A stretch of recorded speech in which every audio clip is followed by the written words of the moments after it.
Darpoon, I see you in the chat. It starts right now.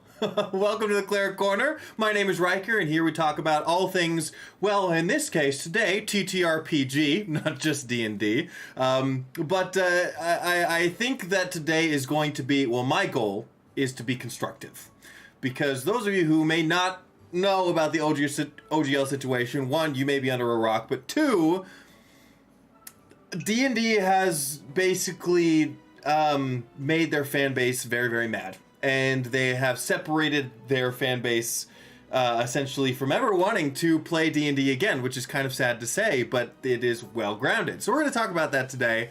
Who do we have in the chat? You know who else likes this video? That's a great name. Welcome to the chat. We have Darpoon. We have Jax Lockhart. Hello. Your immediate question, awesome. Do we know anything new? Kinda, sorta. Kinda, sorta. But we'll get into that. Unfortunately, Wizards of the Coast still has not made an official statement about the OGL situation. We are still waiting for that. And that means that says a lot more than it doesn't, if that makes sense. We also have Acia Naivalu. Wow, did I say that right? Acia Naivalu. I know I've said your name and I pronounced it before. I hope that's how you pronounce it. But hey, welcome to the chat. Before we get started here, obviously have to give a big shout out for my Patreon members. There is a big transition, obviously, for a lot of YouTube people, right? Because as you know, sure, we make some sort of income making YouTube videos, but a lot of the extra income that helps us actually do this for a living or helps us make this all worth it for our time, we extend onto Patreon and other form and shop, like online websites and shops, to help supplement our income to make this a possibility. And because of the D&D OGL, or the next OGL coming out, allegedly, that could all abruptly end. Because one, it would mean a lot of rules that a lot of people are not prepared to sign themselves off to, in a way that D&D will take all of our things that we create. But also, it could mean that if we don't sign that we need to switch from D&D entirely. Because from what we've made our living on, it's now not possible. Or that we don't align ourselves with that and we refuse to sign because we don't align ourselves with the certain corporate decision. Right? So that's a lot of things that a lot of us are going on. So please be patient with a lot of content creators. Please be patient with a lot of people who are posting about it. We're all kind of confused exactly what we're going to do and how it's all going to turn out and how the TTRPG community in general is going to surpass this. But it's exciting nonetheless because it is a new age, and you do see a lot of people being inspired with the new creations, inspired to come together to create something that the community can use forever instead of the possible forever that we got with the old OGL. And again, I'm no legal expert. I am no lawyer. But there are plenty of videos that go into detail about those things. And a lot of things that I'll talk about today with you guys are basically from their mouths directly. So I've been in talks with a lot of other YouTubers, in chat rooms, on YouTube, and collaborations to try to kind of get where everybody's at. And so that I can kind of bring some clear stuff to you guys. So anyways, with all that said, a big, huge thank you to my Patreon members who continue to make these videos possible, and whatever return, I hope that I can just give out the content that you guys love and adore and will use at home. So our acolytes, Kaleidoscope and Joseph Rogers, and then our disciples, Christian Roberts, Christopher Byram, Oren Hammerquist, 95 miles per hour Tonberry, Matt Clark, Peter N., Pink Strawberry Sunday, Randall Graves, Jessica Henry, and Joel Christensen. Thank you guys so much for sticking through this. And I promise we are going to, like a caterpillar in a cocoon, just come out like a butterfly, right? That's the hope. So if you do have a direct question while I'm kind of going through things, obviously you can do question in all caps in the chat, and then your question after the question in all caps, so that I can pick it out of the chat easier, or you can just super chat me and then I'll see it right away. So there's that. Anyways, let's see if anybody has some starting questions here. Okay, we'll get to those in a second. So essentially, again, a little bit more breakdown. D&D has the 1.0 OGL, which is essentially the document that says, hey, everybody who wants to create D&D things is allowed to create D&D things. There's a couple things that you can't use, like Mind Flayer or Beholder, because, hey, we want to keep those safe and secure so not everybody uses it. But the specific document and everything in it, you can use it forever and always, allegedly, right? Or at least that was the intention when it was originally created. So when everybody went ahead and made other TTRPG systems or homebrew, they always thought that they were safe and secure to create these things and always profit by them. That's how Pathfinder came to be, as it used the 3.5 OGL when 4E came out, 4th edition of D&D, that didn't have an OGL. And so it's kind of like this is happening all over again, where 4E did not have an OGL, 3.5 did, and so everybody still wanted to create D&D stuff, so Paizo took it and ran with it, and created their new entire system where everyone kind of jumped on board, and that was the most popular TTRPG for a while, right? So then, fast forward to 5E, which again now has another OGL, and everyone is crazy about it. Everyone loves the OGL and loves the 5E system, and so everybody starts... Sorry, I got something in my eye. Everybody starts making content for 5E.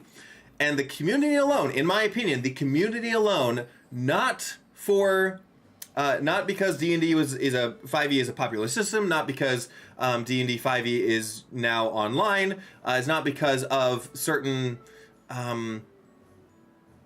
not because D&D 5e is a good system in and of itself. It is because of the community that grew it, the community that collaborated with it, and then the community that shared it with everybody else. It's a growing community, basically by word, for lack of a better term. And so everyone kind of knows that, except Hasbro and Wizards of the Coast, where they think that community wasn't the reason, and that they should be able to stand on their 2 feet. Now, who knows? They might be able to do that with the billions of dollar corporation that they have, and I'm sure that that's probably what they're hinging on. They're probably leaning on the fact that they think that D&D 5e as a whole is the perfect system, or close to. We're getting into the 6e stuff that they're about to do. Wow, it is not coming out of my eye. Goodness gracious. Woo! But they're hinging on the fact that they are on their own 2 feet, and then they can just take it wherever they want to, and nobody else really has a say, and nobody else really has that much of an influence regarding it. I know it's not eloquently said as much as other people, but that's where we stand. With the OGL 1.1 that they are creating for D&D 6th edition, or 1 D&D, right? They said that the old OGL that everybody is making the stuff on now is no longer usable. It's void. It's they're getting rid of it, essentially, is what this new document is supposed to do. And instead, it makes people sign a contract where everything that you make is Wizards of the Coast, and they can take it and use it for whatever reason, whenever, and that you don't get paid for it, essentially. They can just take it and use it. And if at any point you make over $750,000 for any type of content, which is basically anyone on Kickstarter or anyone that runs a successful Kickstarter on Kickstarter, they have to pay 25% royalties. Or sorry, 20% if you use Kickstarter, 25% if you're elsewhere, because they got to deal with Kickstarter. Anyways, the 25% on. And then, what was another thing? Oh, and they can change the document at any point, which means they can say, like, hey, it's not $750,000, it's $1,000. If you reach over $1,000, then we can do, 25% of all of your gross income, not net, gross income, which is basically all of the money that they would get in profit anyways, and now all of that is going Wizards of the Coast. So those are the basically heavy hitters, or the points that are like, everyone's being like, no thank you, we're going to make our own system instead. And that's exactly what a bunch of people have been doing. We have MCDM, we have Cobalt Press, we have DM Dave, we have Dungeon Coach, and many others that are saying, hey, we're done with this. We're creating our own system with its own OGL that you can use to do this as well, to benefit this game. But now they're kind of moving away from D&D. And the question remains, like, oh, like, why are you doing that if we still haven't had an official statement from Wizards of the Coast? And that's the reason, is we haven't had an official statement from Wizards of the Coast about this. It's been over a week now, and from a lot of my more business savvy friends, it's like, if there is no statement, then it's true. Essentially, it's they have no really intention of doing anything other than what they have already leaked, right? But even if they didn't do that, in the TTRPG space, it's a long time to kind of be, oh, what are we gonna do? We're gonna do this. We're gonna do this. You're on this teeter-totter where you don't know what you need to do, so you have to make some decision.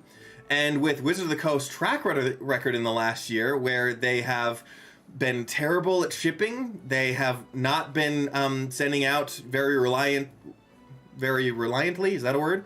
They haven't been shipping out things very reliantly, if that's a word, to supporters, to content creators, like early release, so they can show the books online, or what's the word?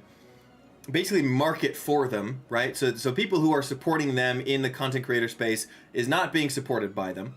Then we get books like Spelljammer and otherwise that are very huge disappointments, where the books kind of seem half-butted and not well done. And I'm not saying that I have these opinions. I'm just saying that all of these things are things that people have talked about, and that this OGL has kind of been the last straw that broke the camel's back. They're like, after everything and how we've been treated by Wizards of the Coast, we're done. No matter how this OGL thing kind of works out. And then there's also the Magic the Gathering fiasco that happened a little bit ago, the 30th anniversary, where they essentially made people pay $1,000 for cards that weren't even legal to the game. So anyways, it's a lot. And so basically what that means going forward is, where are we going to be? So my biggest fear, because here's the thing, D&D is separating themselves from the fan base, and the fan base kind of going their own way is one thing. But the fan base itself going all separate ways and then kind of being at war with themselves, that's something that I don't want to see. And you kind of already see that are basically being like, hey, I love D&D, and then somebody else commenting like, you support that company? You are a terrible person. Do you know, have you been keeping up? You live on a rock, kind of thing. And they're demonizing a particular group of people who still like D&D. And if you still like it, awesome, do that. But I don't want the war to be between ourselves.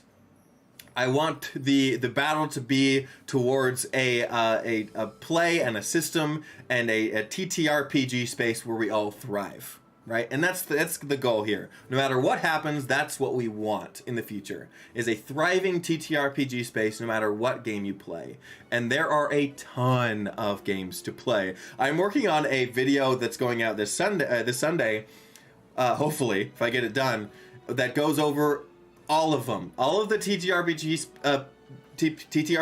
that are, or at least the popular ones, that are currently available for you to play in different genres, in different scapes, and different systems. And I'm hoping that it'll be a good basis for everyone to kind of explore other things if they want to. And with that, it's a beginning. I see the next about 6 months or so being a transition period, because no matter what, at this point, no matter what Dungeons & Dragons Wizards of the Coast will state or has stated or will do, then the next 6 months is going to be a transition period nonetheless, because everyone's moving, everyone's kind of sick of their crap and doing their own thing. And so it's people saying, hey, we're going to do this thing, we're going to do this thing, we're going to do this thing, and everyone being like, oh, shoot, well, where do I go now? I don't know. Are they like this? Maybe I'll try this or this. I don't know if I want, should I buy a bunch of these and be invested in this now? Should I just stick with D&D for a while? We don't know. So I think it's going to be kind of up in the air for a while, where we're kind of just trying to land on our feet at the end of this. And then in about 6 months' time to a year, hopefully sooner, but it could take that long where we finally settle on, hey, whatever happened to D&D, guess it's not all that bad, or Kobold presses their new system is something that everyone wants to jump on, being like the new Pathfinder or new Paizo, and now that is the most popular system, and everyone is making homebrew for that and making content for that and supporting that, and that'll be very interesting to see.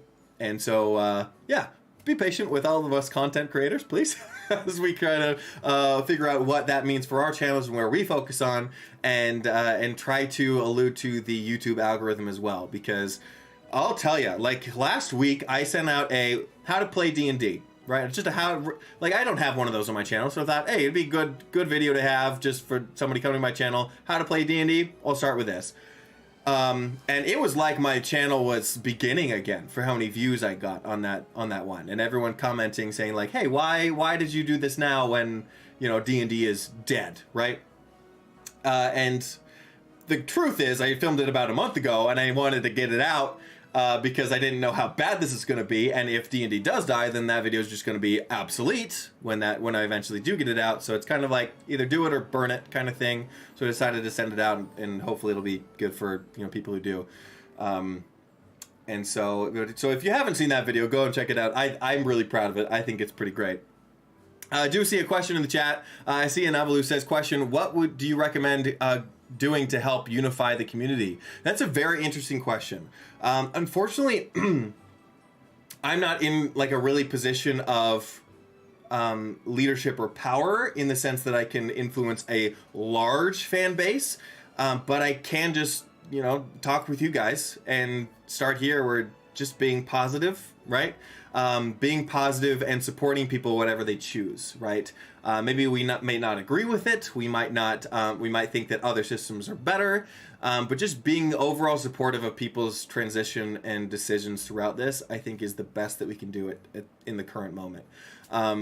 Because we don't want to be like pressuring everyone to make the right decision if we ourselves are still unsure of what those things are, right? And in my opinion, there is no really right reason with TTRPG. I mean, capitalism is capitalism, whether you like it or not. And it is the system that we live in, and they're going to go to where they see that the most popular, more the things that's going to be the most fun, and the things that they see on TV, right? So it's very possible that this age of D&D leaves, and not this age. Everyone who's playing D&D now leaves, and then with the new D&D TV show, and then the new D&D movie, and with like maybe a new season of Stranger Things, a whole new group of people will come in and not even know about this OGL stuff, because all they know is the OGL 1.1. And that's another thing that the Wizards of the Coast could be banking on, right? And it could then boost D&D and WotC just as it had been before. And you'll see a whole new resurgence of new D&D content creator YouTubers in the months to come, right? Where the rest of us are kind of like doing our own thing and doing different things. So, yeah. Let's see. Roland Chris, you're being wonderful, positive, right? Which I know isn't the easiest thing to do right now. Thank you. Thank you. I try to be as positive as I can because, again, I'm not a professional in this particular topic. I don't know what Wizards of the Coast is going to say. I know that in a couple days from now, D&D Beyond has announced that they will be making some sort of statement. Right? And they said in a way that they said that, hey, we know you have questions about it and we're going to talk about it, right? They didn't say like, hell, we know you have concerns. We know that you have feedback. We know that you don't like some things, or we know that there's been many rumors going around about this thing. No, they said you have many questions. So I doubt that they're going to be saying anything in the contrary of 1.1 or anything in the contrary of what's already been leaked.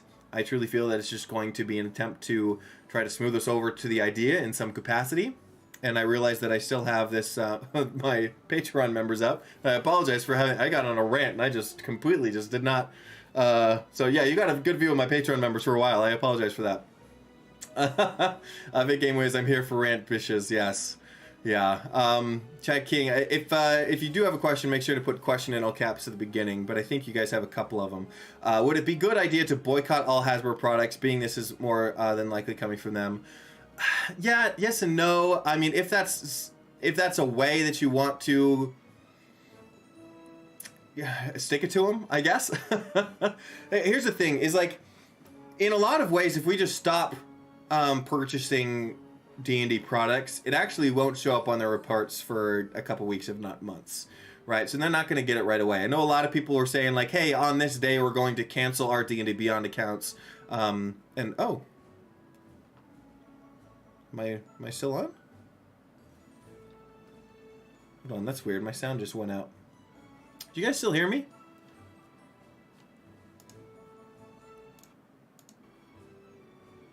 That's weird. What the heck happened?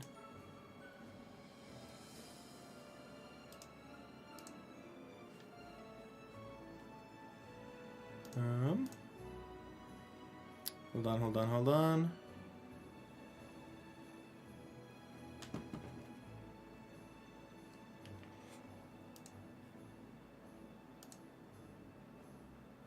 Okay, I think... Okay, come on, guys. It disconnected my headphones for a second. Okay, so you hear me, so that's good. So I guess if I can't hear what's going on, that's I guess that's fine. But anyways, oh hey, Asa Nebu, thank you so much. So he says thanks for the great content. I really appreciate that. Thank you so much. I truly want to make good content for you guys, and actually I'll run this by you. What do you guys think I should do? What do you guys think I should do for the channel? Because obviously a lot about flavor, a lot about D&D on this channel, and if I go away from that, what can I do next? I know that I've been doing kind of a punk video playlist where I've been going over like solar punk and cyberpunk and splatterpunk and just a bunch of like punk genres, and I've been doing that just for the D&D content itself.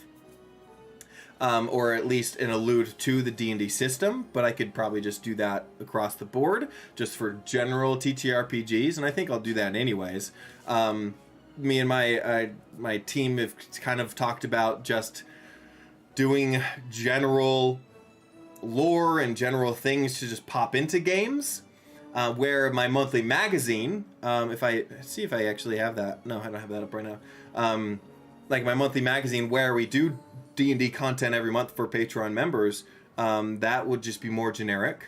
I've also thought about just doing my own lore videos where you see like a lot. I don't think this would be very popular at all, but you do see like a lot of people doing videos about lore where they're like, oh, this discrete Mexican what's the word?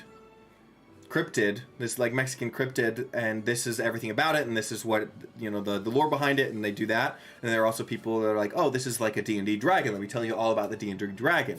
But it can be kind of fun to kind of just make stuff up and make videos about that, and add to the lore that many people can just put into games that are kind of even outside of that. Maybe even exploring some of the lore that the community has, and be almost a community project where we come together and create lore and make videos about those kind of things. That'd be kind of fun. As well as just making videos about different TTRPGs and kind of how to flavor them and do different things within those systems. And that would be a lot of undertaking, right? Because they got to learn every single system that I talk about. But there's a lot of options. So hey, what do you guys think would make that fun to watch, or directions? And again, I'm still thinking about where this is going to go. I'm still waiting on the official statement by D&D Wizards of the Coast. And honestly, I cross my fingers, and I still hope. I hope to the D&D gods or whatever TTRPG system gods are out there that things will work out in the end. I really do. But there's still a big part of me and a big part of the community that really is that has lost hope. So, oh, you know who else likes this video? Says dungeon building would be a good subject. Yeah, dungeon building. I know that there is, with as far as dungeon building, it is again more of a D&D thing, or a dungeon crawling TTRPG thing, where that doesn't fall under a lot of TTRPGs. It doesn't. There are a lot of fantasy TTRPGs, but dungeon building in specific, I think, is... I bet it could be wrong. Again, I don't know very many.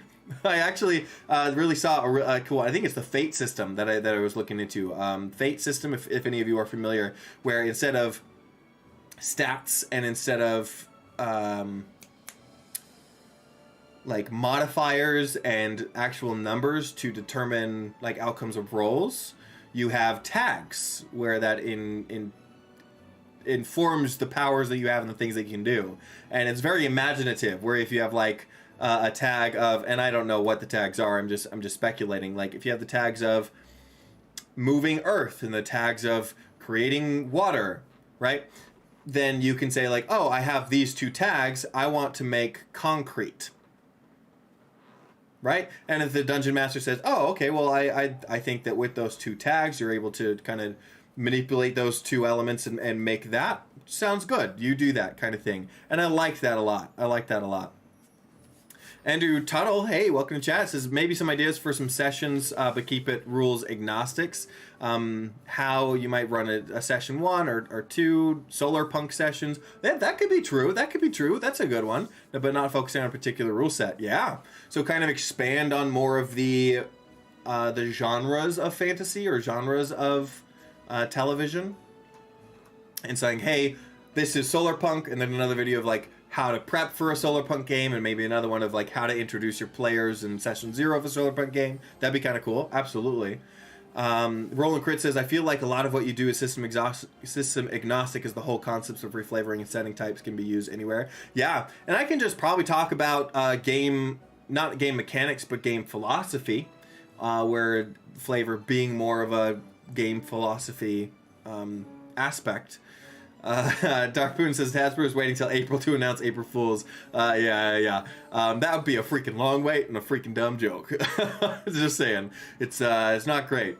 But anyways, I want this to be treated like a joke, because I feel like if we don't joke, we're just gonna get angry, right?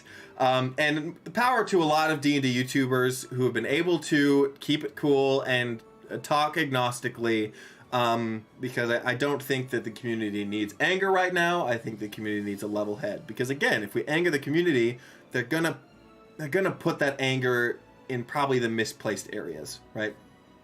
And we want the decisions that we make going forward to be logical and not emotional driven.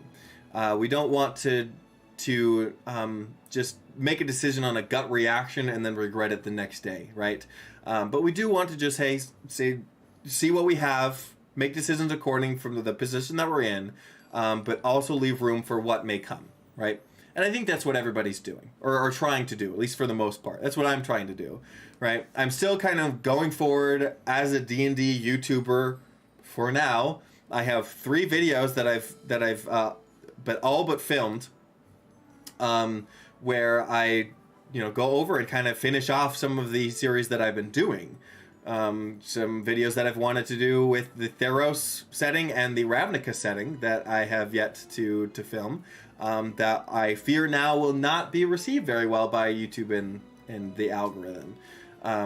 So allow me to kind of ride this wave of kill D&D or screw D&D while we can, as we try to keep our channels afloat. And again, we are unfortunately subject to another corporate system of the YouTube algorithm. So, Patricia's the Human Fighter also has an idea: a punk-themed encounter building video. Now we're talking. Like maybe some like ideas for solar punk monsters, or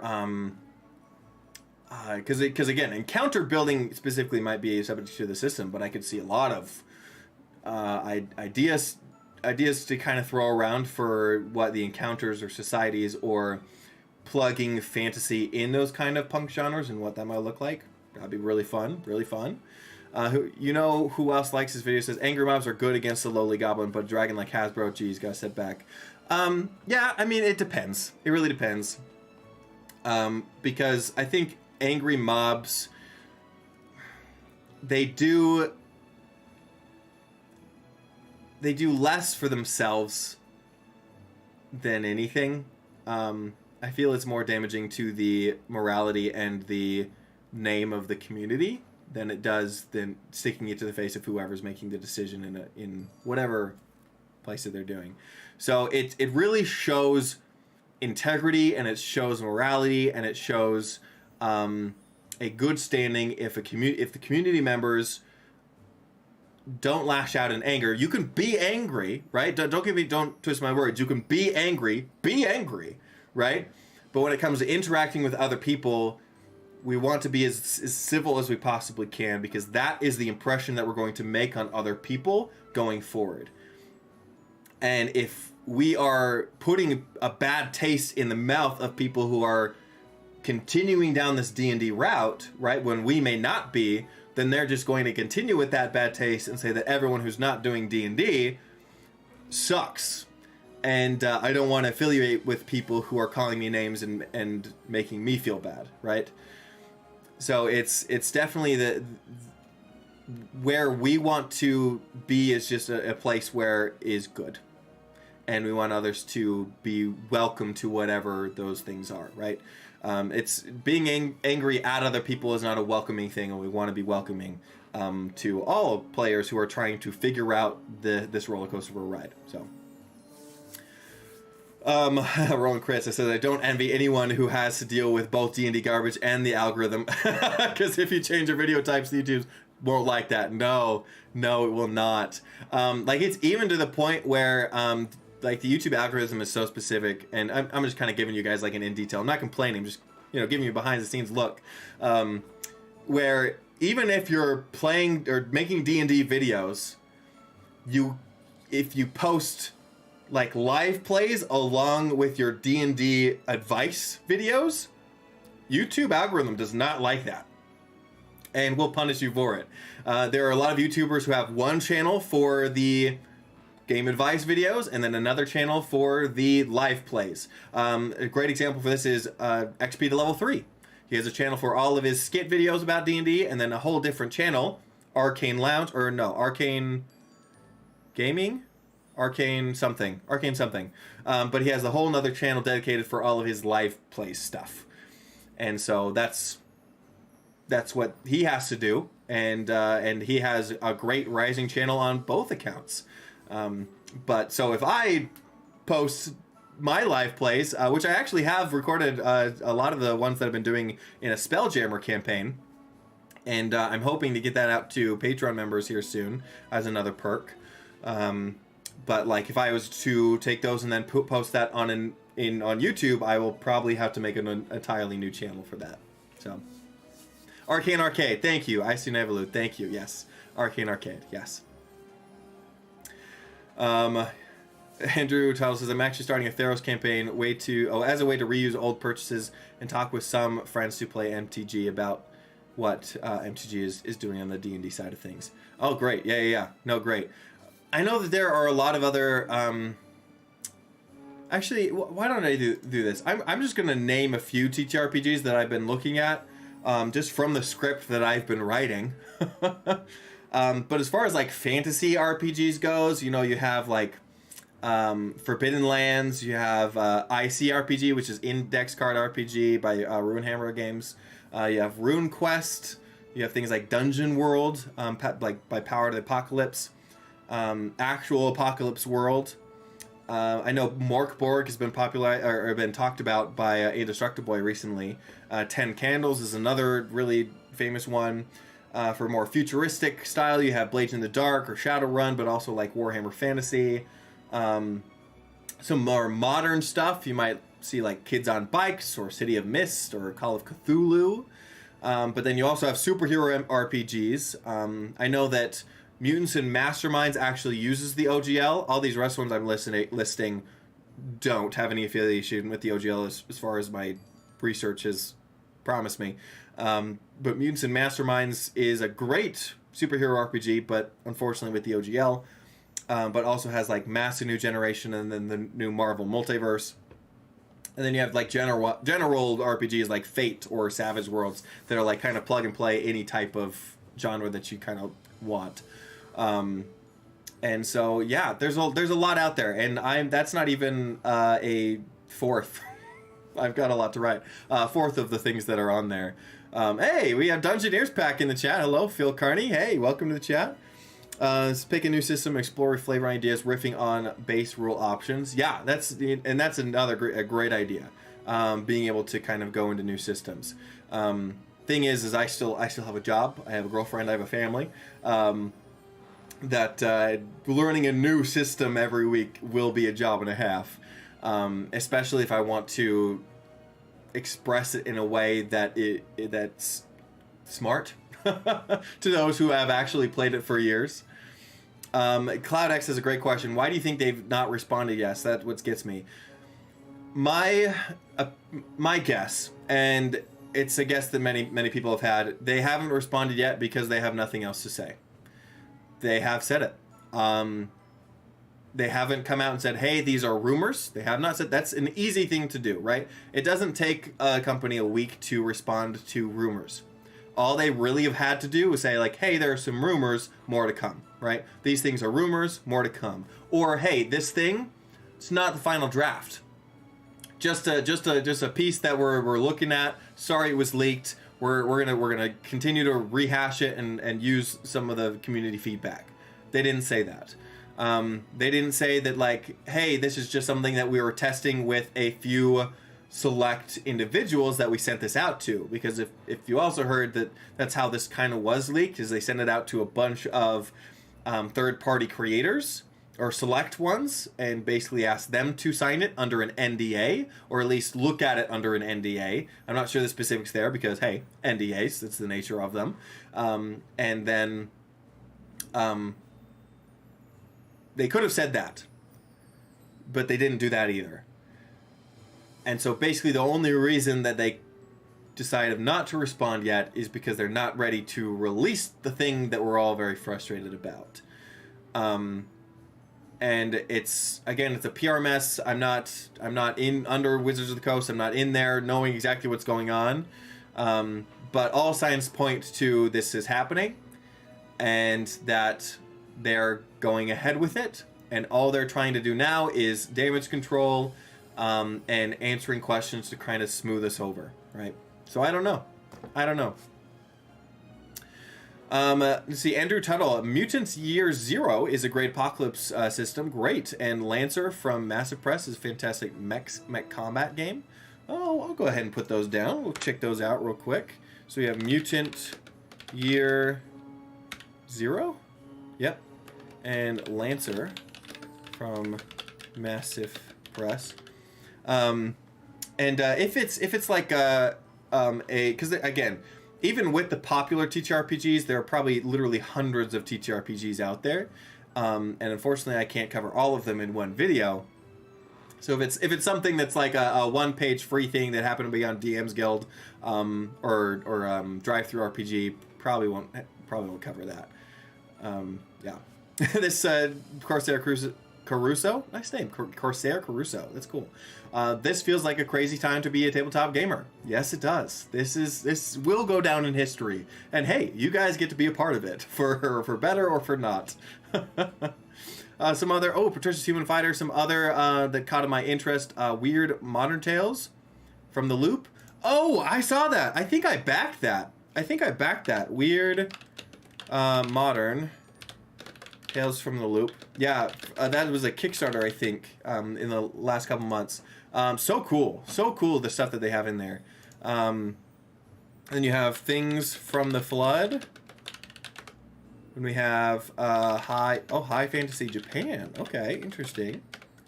Maybe a kind of a silk punk that sounds like. Legend of the Five Rings. Yep. And then Science Fantasy, and then Numenera, of course. Numenera is pretty popular. Did I see another one? No, I think that was it. There are a lot of TTRPGs that have been made for general worlds. Like there's a Star Trek RPG, there's a Star Wars RPG, there's a Alien RPG, a Doctor Who RPG, a Firefly RPG, a Blade Runner, a Walking Dead. There's a lot. And so, like, honestly, if there's a certain nerd thing that you really like, there's bound to be a TTRPG about it, made by somebody. Cloud Expert says, and then there is stuff like Stranger Things, which is currently streamed. Mad? I'm not sure exactly what you mean by that. Oh, yeah, the Fallout TTRPG. Yeah, I did forget about that one. Fallout TTRPG. That's another one. I might just make a full video about just TTRPGs that are from other fandoms. So I think that this might be like a 3-video series of just breaking these things apart. So, and maybe I should do that. Maybe I should just say like, hey, these are all the apocalypse kind of systems. These are all of the superhero RPGs. These are all of the modern RPGs. I don't know if anyone's done that, but maybe I should just break it up. What do you guys think? Should I break it up? Patricius has a couple more here. It says Conan the Chimerian? Oh. Is that like Conan the Barbarian? I don't know that. Maybe he is a Chimerian, and maybe that's just the way that they say that. But yeah, Dune. Oh, John Carter. Yeah, I love that movie.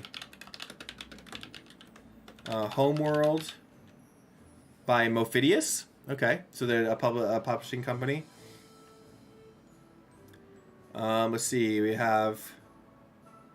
Oh yeah, Clouds for Stranger Things has a lot of D&D content. They have a lot of D&D crossovers. Yeah, they have a lot of D&D crossovers.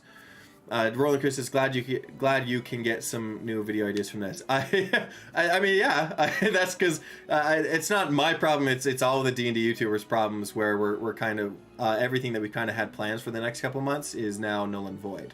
I was even talking with Ginny D a little bit, and she has to scrap a lot. I mean, luckily her content is very flexible, where she does a lot of like cosplay content, not just like D&D advice videos. So she has a lot to go on in that department, but she too is a little disappointed that she can't use a lot of the D&D stuff. And she's said, and again, this is all dependent. I'm not saying like she's going to do this. I don't want to say that. But there are obviously some videos that she might be very hesitant about because of the news of D&D. So I'm not making any announcements for her and saying she said this and holding her to that. No. Just saying that this is something that everyone's kind of like, I don't know what to do right now, and that's completely fine. So thank you guys so much. I appreciate it, and hey, credit is due. So. Rosie can't see. There are so many, guys. So many. How many do I have? Like literally a list of 100 TTRPGs here. 100. And I've posted on like my Discord. I've posted on my Twitter. I've posted elsewhere. And people have been coming in with a bunch of TTRPGs that they've enjoyed, and that's awesome. And there's another thing. It's like, there are so much out there, like D&D should be a little bit worried because there are so much options out there where it's one thing if D&D says like, hey, you can't, be with us if you don't sign this thing, and there be no competition, right? Because then they're like, oh, well, we kind of have to because we don't have anything else to go to. A whole other thing entirely when there's literally 100 different other settings and systems that we can play in and be probably just as happy with. Probably even systems that are better than D&D because there are a lot of people that complain about it. A lot of systems that kind of fit, each person to their own. So honestly, it boggles my mind exactly what they're thinking. I have no idea. I see a Nibelung. Even Assassin's Creed might get a TTRPG. My girlfriend would love that. That would be amazing. That would be awesome. I love Assassin's Creed, and that would be really, really cool. I don't really like the plays where they're trying to be just like a D&D copy when the system itself, or sorry, the movie or the book or the era, the genre itself is like a one-person play kind of genre. Because Assassin's Creed, right, the fantasy of Assassin's Creed is that you are one individual being an assassin going across different eras of time, right?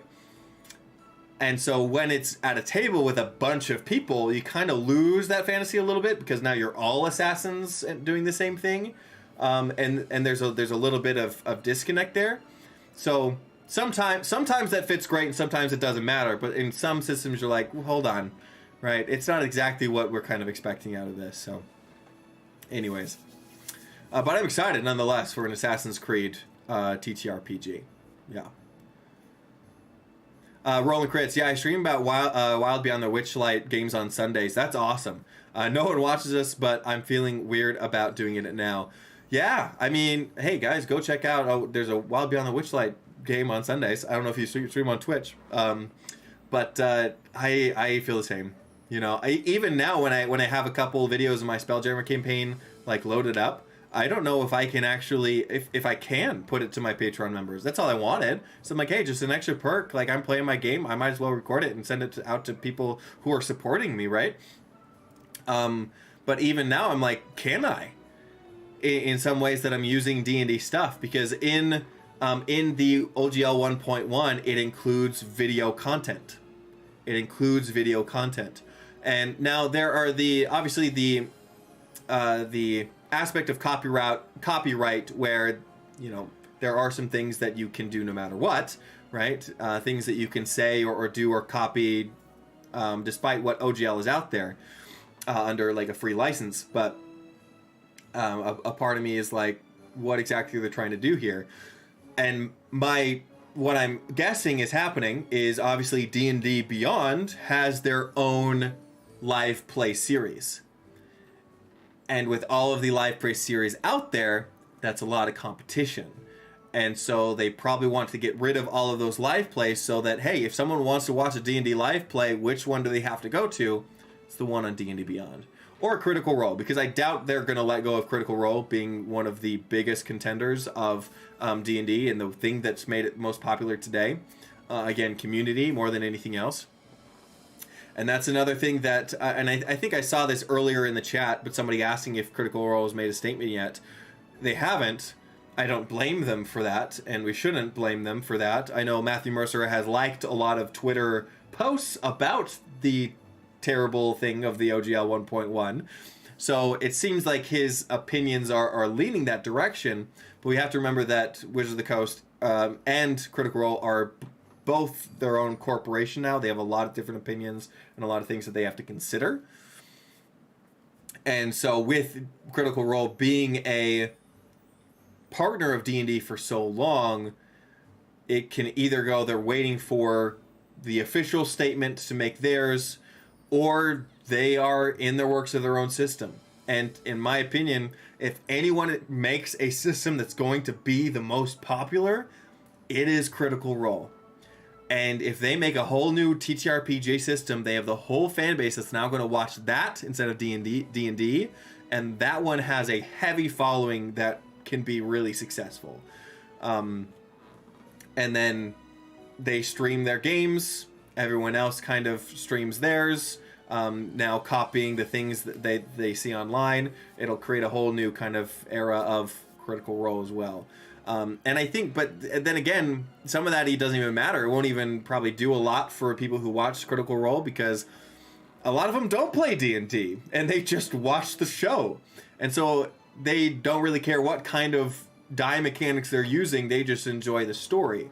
And I think that's really what makes Critical Role so great. It's not the system that they're playing. It's the friends gathered around the table creating a great story. So honestly, I don't think that if they switch system, it's going to be a big hurt for them. It's going to be a big hurt for D&D and Wizards of the Coast for sure if they decide to go somewhere else, for sure. So we'll again, this next few months is going to be crazy, and a lot of YouTubers are going to probably just cover the news for a little bit. Oh yeah, City of Mist. You can have powers from your favorite assassin. Was it City of Mist that I was referring to earlier? It might have been Cities of Mist. Oh, no. City of Mist is Powered by the Apocalypse game. Yeah. I actually want to play City of Mist too, because it sounds so cool. So it's a modern day RPG where basically your characters are reincarnations of myths, gods, and fairy tales. So it's basically if someone was born and they were Poseidon reincarnated, right? And I just think that's cool. So that's one of the many things that I would love to see. Does anyone know if there's like a Harry Potter TTRPG? I'm just thinking of like pop culture. Harry Potter. There's also an Avatar RPG that should be out this month from Kickstarter. They've had games online that they've been streaming for a while to specific people. I think you have to book them though, and it's something that they've kind of done to help fund the project. Is like people have signed up to play in games and they pay to play the game and people run it for them. So I guess it's a cool way to fund them. But it should be published and given out to everyone who supported the Kickstarter this month. And I'm sure here in the next little bit, it'll be out for the generic people to purchase, which I will be right there because I want it, and I unfortunately missed the Kickstarter. When is the Patreon City of Mist game? I know, that's a great question. I actually would kind of love to do that. That is a good question. Again, to be determined, TBD. I'll keep that in the back of my mind. I'll put a pin in that because that would be awesome. If it does get to a point where I'm covering other systems, I would love to do a City of Mist game, for sure. It would be a City of Mist. I've always wanted to run Call of Cthulhu. I've always wanted to play in. Let's see, where's another one? I think Fate would be a fun one to do. And then there are tons. I think also a Doctor Who game would be really fun. I love that show. Although I haven't seen the last season. It's unfortunate. I had a big 3-year gap where I watched all the seasons and then I didn't watch it for a while. I think that was when Netflix got rid of it and you could only watch it if you were overseas on that Netflix.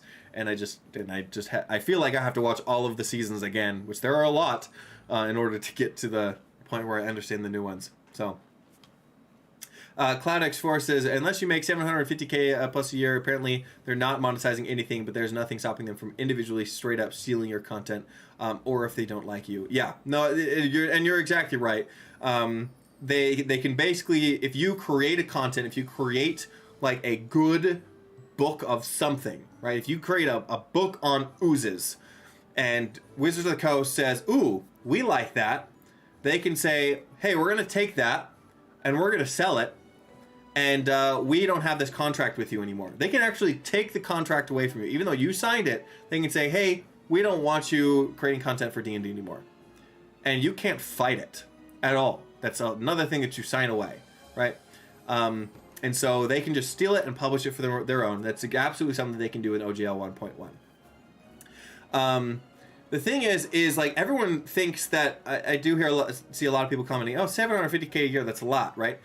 But it's not, especially when you're doing a Kickstarter where you can easily get to $750K, $1 million, $2 million, where I think Steinhardt's Guide by Monkey DM reached 2 million, I believe. Basically any successful Kickstarter, they are taking money from that. And basically that's how projects are funded anyways right now with D&D, right? That's basically the go-to place where people are funding D&D content.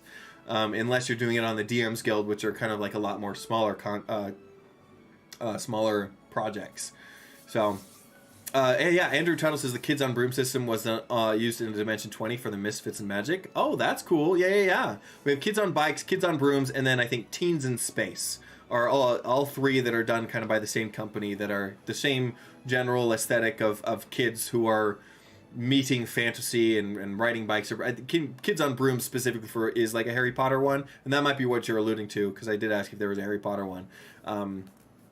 But the other one with the Teens in Space, I don't know if you guys have seen the movie Zathura, but I feel like that is kind of the aesthetic that I would want to play. Would be kind of fun. Where Zathura, if you haven't watched it, it's basically second installment of Jumanji, where instead of a jungle game that they get sucked into, it's a space game that they kind of get sucked into. And it was another one that I really, really liked. Yeah, Rolling Chris, and that's the 20-25% is the profit margin that you have had for Kickstarter. Yes. And again, that's probably the profit that they would need, that are basically are paying the individual for starting it anyways. If they pay that 20-25%, they would get either nothing, or they would have to pay into it in order for their Kickstarter to be successful, right? Because they have to, pay a bunch of fees. They have to pay Kickstarter of a certain percentage. They have writers and artists and producers and anyone that might be involved in the project, because there can be a lot. Yeah. And how to RPG? Great point. That is gross, not profit. Gross, not profit. So the profit margins are less than 20-25% for third-party publishers. Yeah, you said the same thing.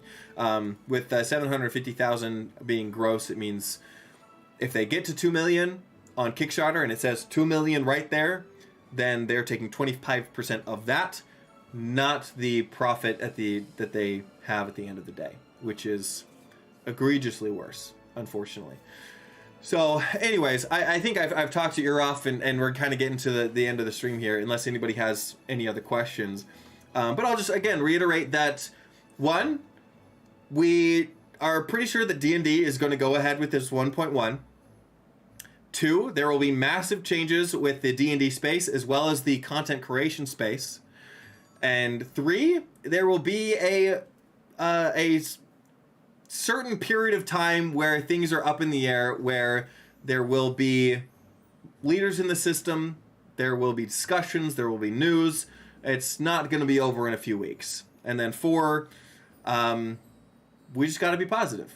We just got to be positive. We got to uplift people, not tear down anyone for the decisions that they make, but just be overall positive and influential part of the community, where people at the end of the day will say, like, hey, I might not disagree with, or might not agree with them, but they're good people.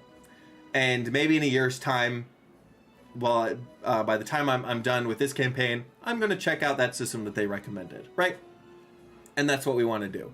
So, in the meantime, go out there and spread the good word of D&D and make the world a better place, both on and off the table.